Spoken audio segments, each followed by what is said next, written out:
Hola, bienvenido al episodio 7 del podcast de la vaca atada. Hoy vamos a hablar de cuál es, por qué pasa, cómo se previene y cómo se cura una enfermedad que es la causa principal de muerte en bovinos de rodeos de cría argentinos. El año pasado entrevistamos a 3 especialistas de nutrición animal: Elías Peruso, Guillermo Mattioli y Juan Ignacio Peralta.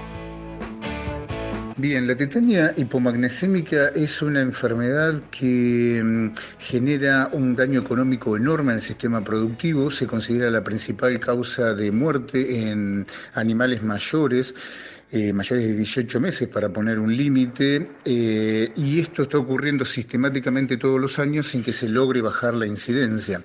La verdad es que la enfermedad se conoce qué lo genera y cómo evitarla.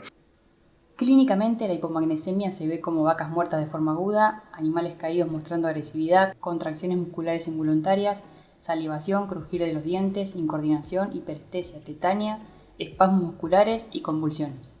La muerte ocurre inmediatamente o pocas horas después de los primeros signos clínicos. ¿Por qué se produce el cuadro excitatorio? El cuadro excitatorio que provoca la tetania hipomagnesémica se debe a que el magnesio es necesario para el normal funcionamiento del sistema nervioso central. Lo que ocurre en términos generales es que es muy sencillo bloquear la absorción de magnesio desde el aparato digestivo. Cuando el magnesio no ingresa, por ejemplo, porque algún factor como elevados niveles de potasio, otras características de estos forrajes en rebrote, no dejan ingresar el magnesio. A su vez, el organismo está liberando por saliva magnesio, con lo cual también se está perdiendo magnesio del medio interno del animal. Esto hace que en términos generales la homeostasis, el equilibrio interno de magnesio, se pierda rápidamente y los animales entran en hipomagnesemia, o sea, bajos niveles de magnesio en sangre. Eso lleva a que no se pueda activar la vitamina D y finalmente también bajan los niveles de calcio. Cuando ambos elementos, tanto calcio como magnesio, no solo bajan en sangre, sino en el líquido cefalorraquídeo, que es el líquido que está rodeando al cerebro, muchos sistemas que controlan el sistema motor, o sea, la motricidad del organismo, empiezan a fallar y aparece el cuadro convulsivo. Según lo que leímos en los libros de clínica, el magnesio afecta de varias maneras la transmisión en el sistema neuromuscular. Hay efectos sobre la liberación de acetilcolina, la sensibilidad de la placa motora, en el umbral de la membrana muscular y en la activación del sistema colinesterasa. ¿Por qué se produce esta deficiencia? Como toda carencia mineral, la carencia de magnesio puede ser primaria, en la cual el animal consume un alimento que no tiene la cantidad adecuada de magnesio, o puede ser secundaria, y en que el animal consume una cantidad adecuada de magnesio, pero aparecen diversos factores que interfieren con la absorción del magnesio y provocan la carencia. Dentro de esa etiología multifactorial podemos identificar factores dependientes del animal, del forraje, del suelo y del clima interaccionando para que ocurra la carencia. Uno de los factores determinantes es la concentración de magnesio del forraje. Una concentración del 0,13%, que equivaldría a 1,3 gramos de magnesio por kilo de materia seca del forraje, se la considera el límite a partir del cual puede ocurrir la tetania hipomagnesémica. A su vez, tanto la concentración de magnesio y calcio como la de los otros elementos que actúan como interfiriendo la absorción del magnesio a nivel ruminal están determinados por características propias de la planta, de la especie forrajera y del estado fenológico de la planta, y por una compleja interacción entre el suelo y el clima con la planta. Dentro de los factores dependientes exclusivamente de la planta, la especie forrajera tiene cierta importancia. Las leguminosas suelen concentrar mayor cantidad de magnesio y calcio que las gramíneas. En ese sentido, un verdeo es potencialmente más peligroso para producir una tetania hipomagnesémica que una pastura. El otro es el estado fenológico. Principalmente la potencialidad tetanigénica está en los rebrotes y en una interacción entre los rebrotes y determinados momentos de rebrote con determinados factores climáticos.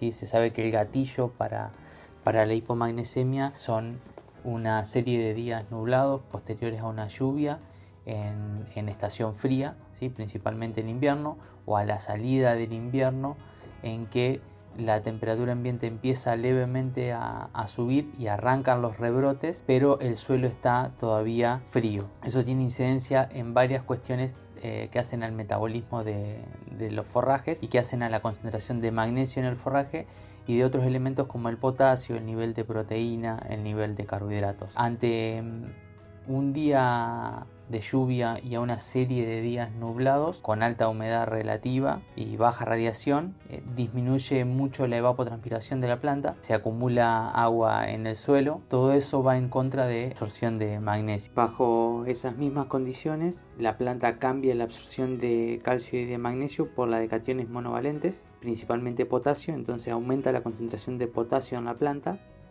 y eso es un factor determinante porque interfiere con la absorción del magnesio a nivel ruminal. Un punto importante que quizás se da más en tambos que en rodeo de cría es que los potreros que fueron utilizados para encierre o que fueron fertilizados con bosta tienen alto riesgo porque tienen mucha concentración de potasio y eso complica el cuadro con respecto al magnesio. A su vez, en esas mismas condiciones, una serie de días nublados con baja radiación, se produce poca fotosíntesis, se producen pocos carbohidratos fermentables y al tratarse de rebrotes que tienen un alto porcentaje de proteína, todo eso contribuye a que el pH ruminal suba y la suba del pH ruminal o el aumento de amoníaco disponible a nivel ruminal también va en contra de la absorción de magnesio. Y por otra parte las plantas también tienen baja concentración de sodio y eso también afecta a la absorción del magnesio a nivel ruminal. ¿Qué es el potencial tetanizante? ¿Hay otra forma de saber si hay riesgo de que ocurra la enfermedad? El potencial tetanizante es un concepto que se utiliza para dimensionar qué tan grande es el riesgo de que la tetania hipomagnesémica aparezca. Lo que se dice en términos generales es que se debe evaluar cuál es el aporte de calcio y de magnesio, sobre todo a favor de que no ocurra la enfermedad, y qué tan elevados son los niveles de potasio, que es el principal factor que puede interferir con la absorción digestiva del magnesio. Entonces, a mayores niveles de potasio y menores niveles de calcio y magnesio, el potencial tetanigénico se eleva, o sea, la probabilidad de que aparezca riesgo de tetania es elevado. Se tiene que tomar igualmente esto con mucho cuidado. ¿Por qué? Porque si hablamos de los niveles de minerales en un forraje, hay que tener en cuenta que el forraje es dinámico. En consecuencia, si nosotros nos tomamos una muestra y la mandamos a analizar y a los 10 días tenemos el resultado, lo más probable es que al 10º día ya los valores hayan cambiado. Y que posiblemente un cuadro ya haya aparecido y se haya resuelto. En consecuencia, normalmente con lo que es el típico potencial tetanigénico, que es medir minerales en las pasturas peligrosas, no terminó siendo una buena herramienta. Otros factores tienen que ser considerados como indicativos de riesgo. Uno es la condición corporal de los animales. Cuanto más gorditos los animales, el riesgo aumenta significativamente. Ese es uno de los, sin duda, de los más importantes. Y también las condiciones climáticas. Bajo condiciones de temporal, o sea, con lluvias y no muy elevada temperatura y falta de sol. Y finalmente la categoría.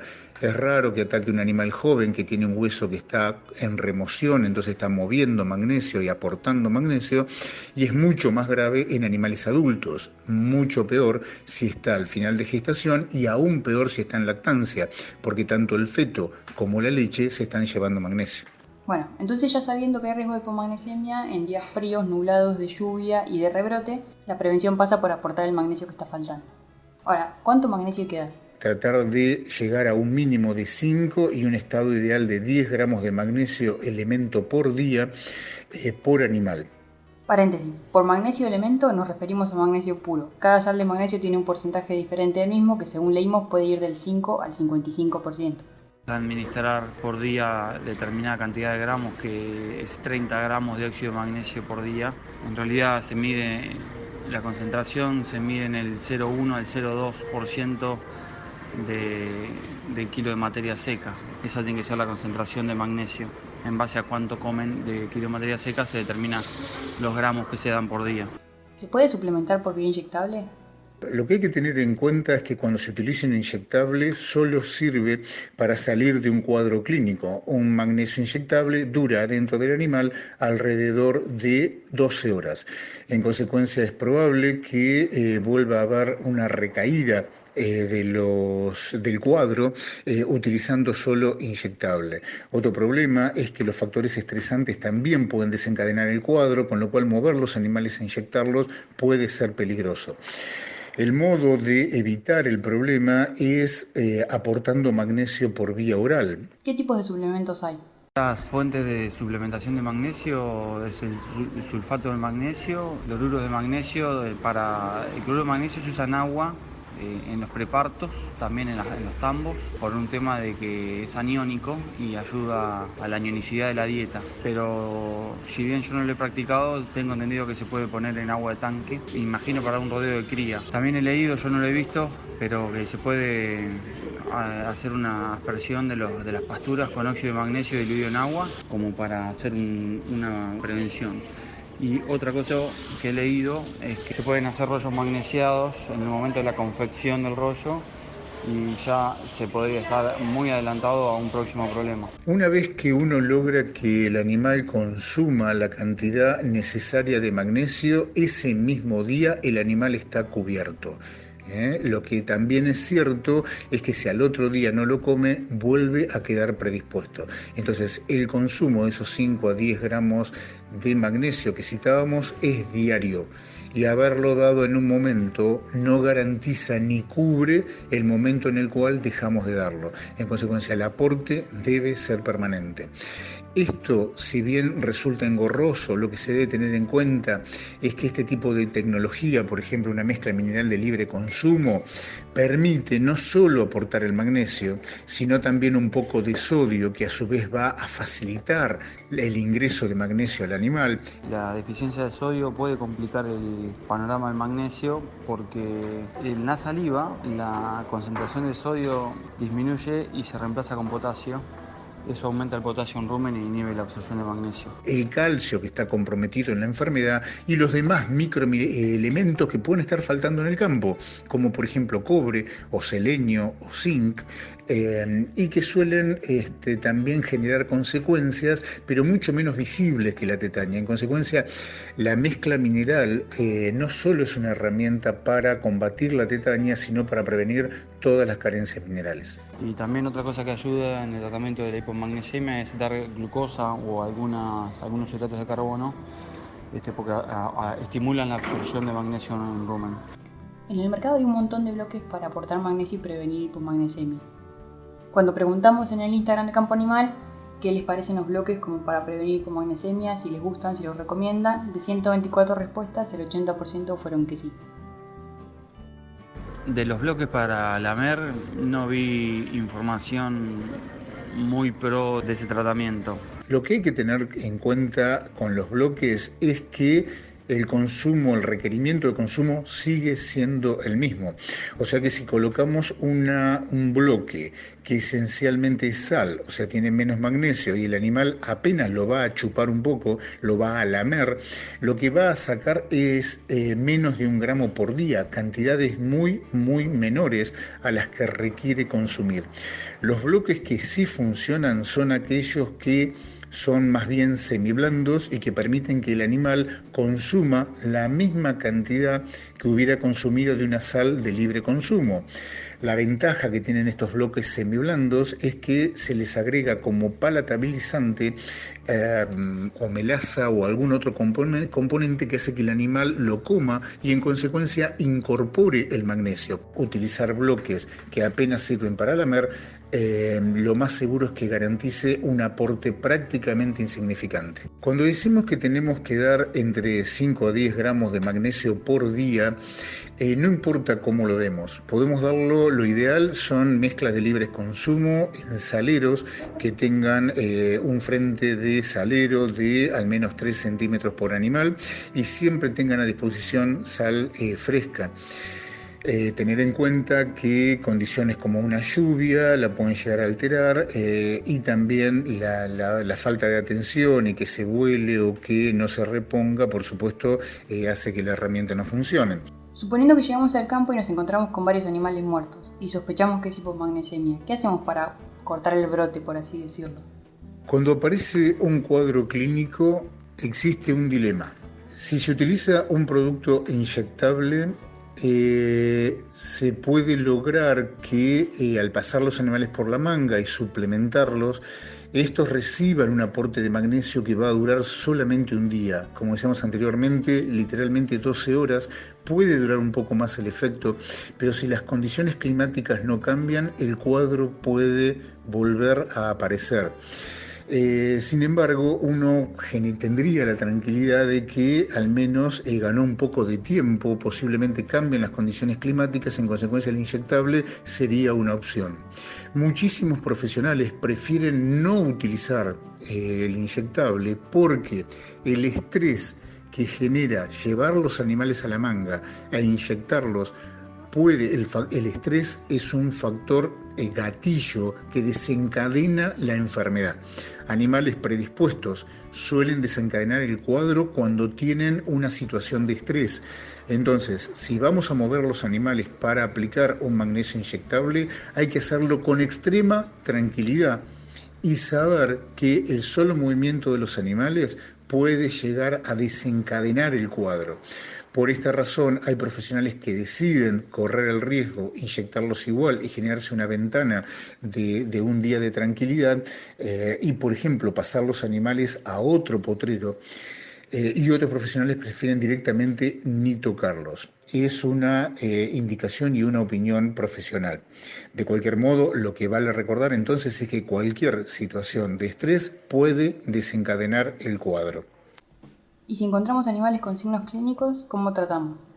Cuando uno enfrenta un caso clínico de tetania y encuentra animales con signos clínicos, lo cual es una buena noticia porque en términos generales mata tan rápido que encontrarlo con signos clínicos nos da la probabilidad de tratarlo y que el animal realmente responda. Si no responde es porque posiblemente se haya lastimado, se haya roto la cadera o haya tenido alguna lesión importante durante el cuadro.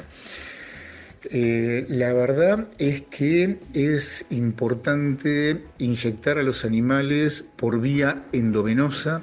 Si no se puede aplicar por vía subcutánea. La única diferencia que hay entre ambas vías es que tarda un poquito más en ingresar al torrente circulatorio, pero es probable que el animal responda. En ese caso, si el animal se logró tener en el piso para poder inyectarlo y se inyecta subcutáneo, puede ser una buena idea tratar de quedarse sobre el animal sin sobreexcitarlo, sin golpearlo, esperando a que haya una absorción. El magnesio por vía endovenosa actúa de manera inminente, en cambio por vía subcutánea puede llegar a tardar unos minutos, no está claramente evaluado, pero posiblemente entre 5 y 10 minutos en poder comenzar a actuar. La vena del cuello de la vaca es muy grande, en consecuencia puede ser bastante sencillo colocar una pequeña cantidad por vía endovenosa y el resto, los mismos productos comerciales recomiendan darlo por vía subcutánea. A veces pasa que no tenemos en la camioneta o en el campo ningún frasco de magnesio, pero sí tenemos algún frasco de esos de tratamiento de vaca caída que mayormente están basados en calcio. ¿Sirve de algo aplicarlo en un caso clínico? Si no tenés diagnosticado bien que pueda ser hipomagnesemia, puede ser una hipocalcemia y que puede estar empeorada por una hipomagnesemia. El magnesio influye en el metabolismo del calcio, entonces quizás un calcio ayude a mejorar el panorama. Ante un cuadro clínico, el modo de revertirlo es dar magnesio.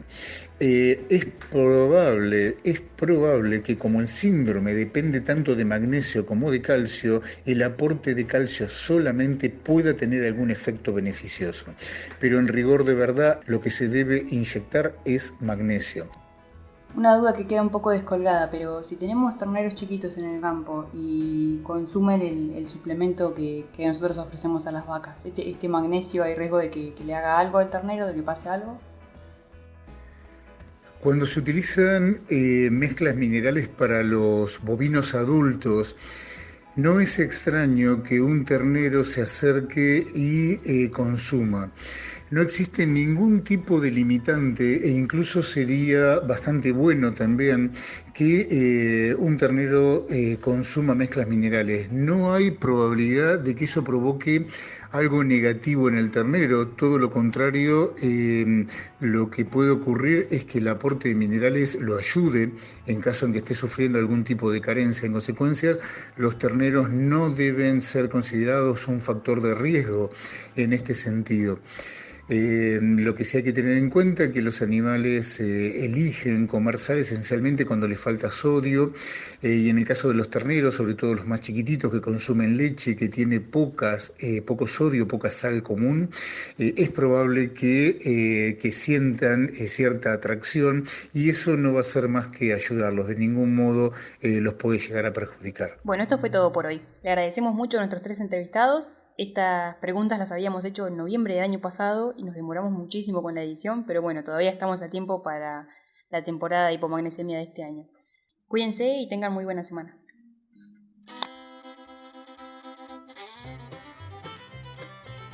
¿Buscás trabajo de veterinario o agrónomo? Búscanos en Instagram como LaburosVet o LaburosIng de ingeniero, que ahí compartimos todas las ofertas que nos llegan.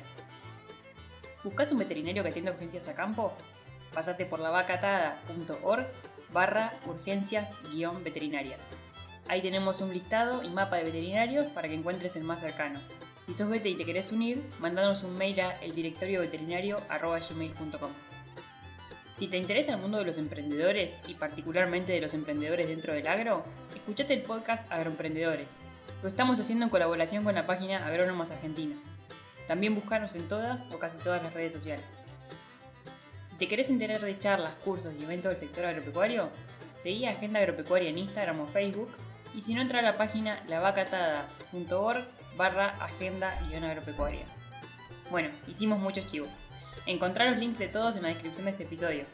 Muchas gracias por quedarte hasta este punto del programa.